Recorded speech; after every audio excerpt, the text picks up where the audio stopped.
We are talking this morning about the jazz of transitions and the art of improvisation. But first, let's talk about what improvisation isn't. When I was 21 years old, I was in the middle of my college career and I received an email from my church back home inviting me to come to be one of the keynote speakers at a large conference that they were hosting back home. And they invited me, not as the big speaker. They had a big speaker there. I was just kind of the guy to kick things off and to introduce the speaker.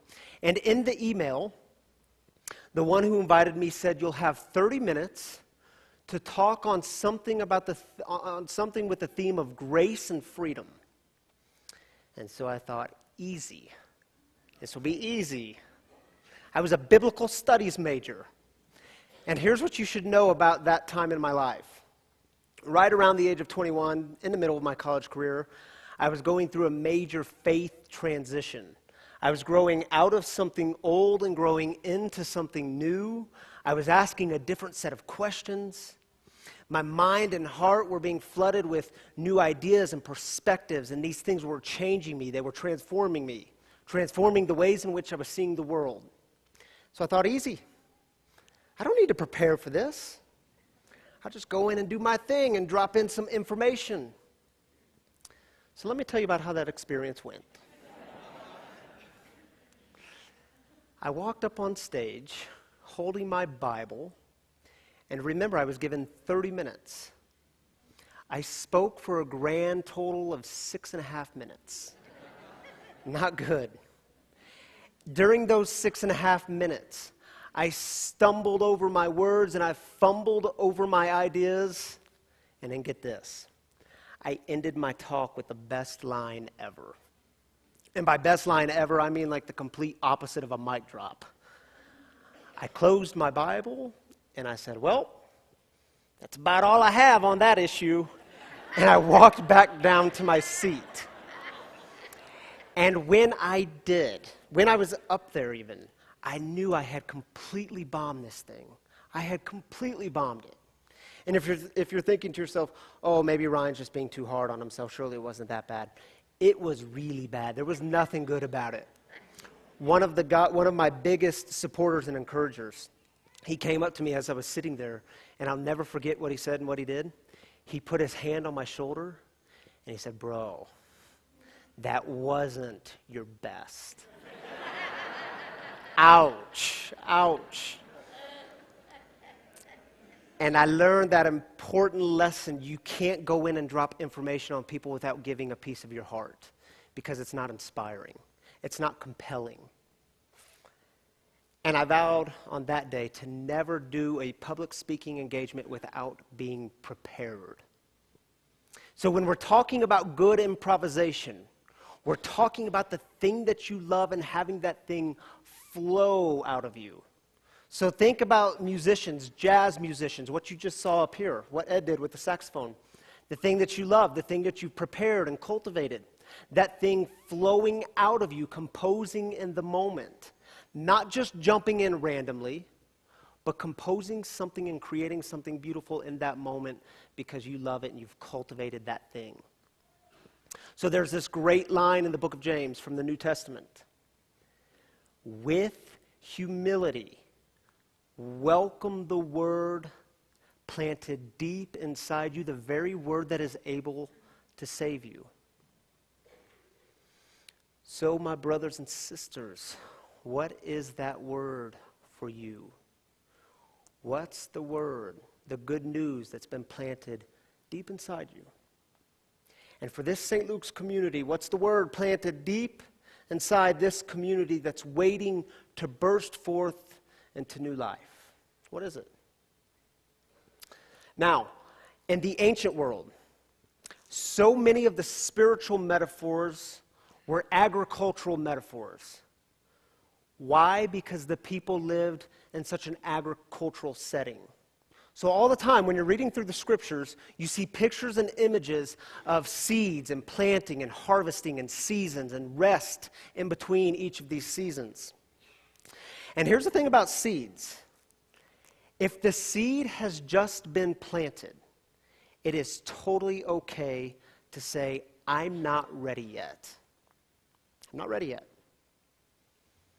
So if I could go back to that experience when I was 21 years old, which I get it, you can never go back, learn and grow from everything. But if I could go back, it would be entirely appropriate for me to respond to that email and say, thank you so much for this invitation. It is a complete honor. However, I'm going through some major transitions in my life, and I'm going to have to pass on this one. But it is the thing I love, so please keep me in mind for the future. It's okay not to be ready. I was talking with a friend last week who runs a nonprofit organization, and he's doing some really cool things. And he was telling me that recently a news reporter called him, wanting to do a story on him and the organization. And I said, well, what'd you say? He said, well, I just told her we weren't ready yet. Told her we weren't ready. The ideas are too new, they're too fresh. We don't have the infrastructure in place. We're not ready yet. It's okay not to be ready. In fact, when you read through Mark's gospel, you have this thing what most scholars refer to as the Messianic Secret. And what that is Jesus all the time is doing these incredible, profound things. He's going into communities and people groups and individuals that no one will go to, and people consider them dirty and unclean, and you're not supposed to be around these people. And Jesus would go to them and sit with them and even touch them and bring healing and restoration into their lives, restore them back into the community. And all the time, the response from the people was, oh my goodness, this is good news. I've got to go share this good news. And you know how people get all sorts of excited when they have this newfound faith? And sometimes they can do the most harm when it's newfound. Jesus would always say, shh, don't tell anyone. Leave here in silence. And you're reading this and you're like, Jesus, what's up with that? I thought it was about evangelism. I thought it was about spreading this good news of healing and restoration. And as you read on, you get the sense that Jesus is saying, shh, not yet. Because you don't yet realize this thing that you're holding. You don't yet realize the significance of this gift you've been given. The time will come, but it's not yet. Now here's the thing. The secret, the silence, the not being ready, it doesn't last forever, does it? There's a time to speak. There's a time to act. And good improvisation is not about saying, oh, shucks. Not being prepared, let's just see what happens here. That's lazy. That's dumb. We don't do that. Good improvisation is never marked by an overwhelming fear and shame. So it's not about saying, oh, who, me? No, I could never do that thing. Who am I to go to them? Who am I to relate to them? What do I have to say with them? Who am I to work with them? Oh, and what if this thing goes wrong, and this thing goes wrong, and what's going to happen? It's marked by something different. So in 2 weeks, I get another chance to go to Kenya, Africa, with a team of people from around the country, some of whom are right here at St. Luke's. And we'll be traveling to Africa with Project Humanity. Project Humanity is involved in issues of women's empowerment, prenatal care, education, microloans, microfinancing for women who are starting small businesses. And one of the things we've been working really hard on for the last year is developing this program, this curriculum, to help people know their story and then share their story. So in 2 weeks, we'll go to Kenya and launch this thing. And on the last day while we're in Africa, we'll be holding this women's conference, second annual women's conference, with about 600 to 700 women. And I get to be one of the speakers. And we go in a bit differently. We're not going in saying, oh my goodness, what if this thing goes wrong and this thing goes wrong and what's going to happen? But we're going in saying, what's going to happen? There's a difference, right? We've worked hard on cultivating the seed that's been growing. what's going to happen here? And do you see the difference versus what's going to happen versus what's going to happen? They're both a bit unpredictable, right? Both a bit unpredictable.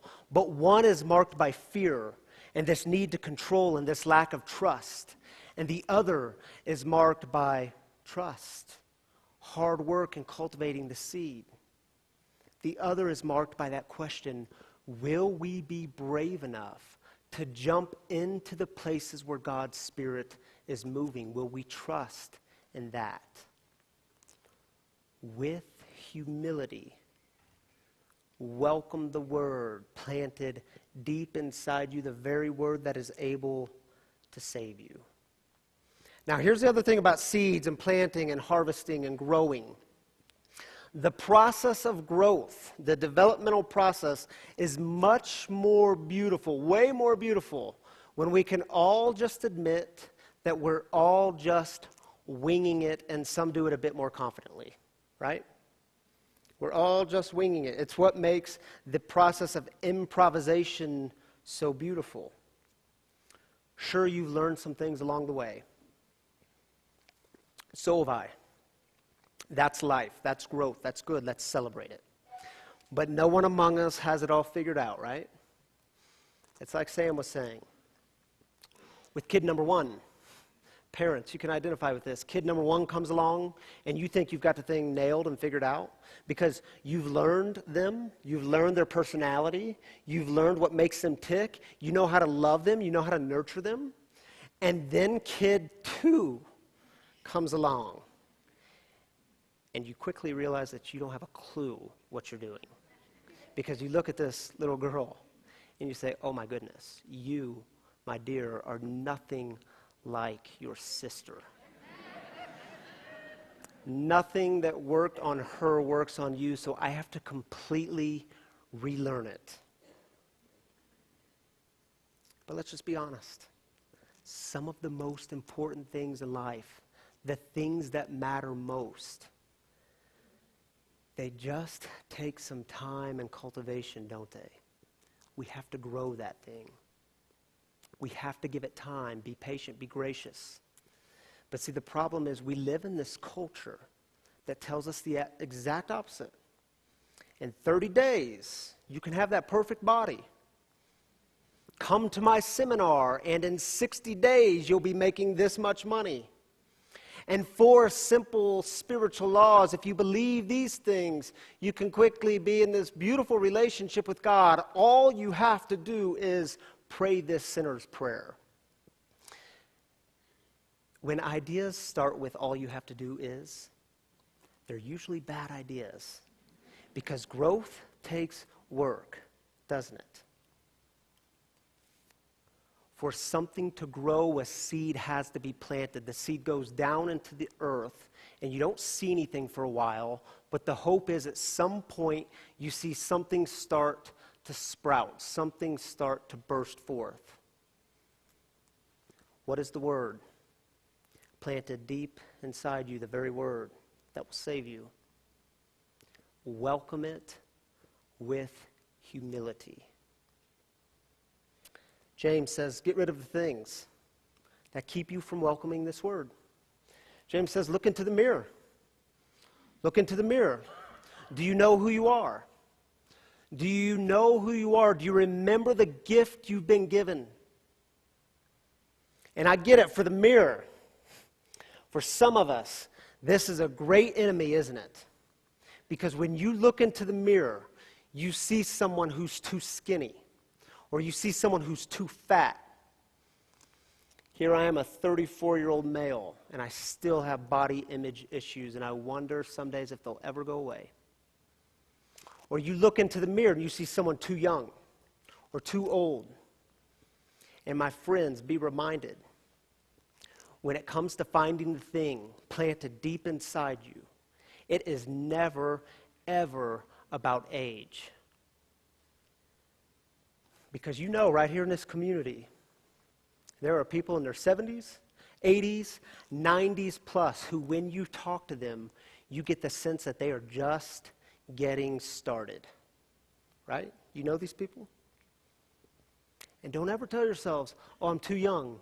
When I get done with high school, then I'll find that thing. Then I'll start cultivating that thing. When I get done with college, then I'll start. Start doing the hard work now. Find that thing, cultivate it, grow it, do the hard work now. Sure, it may change along the way.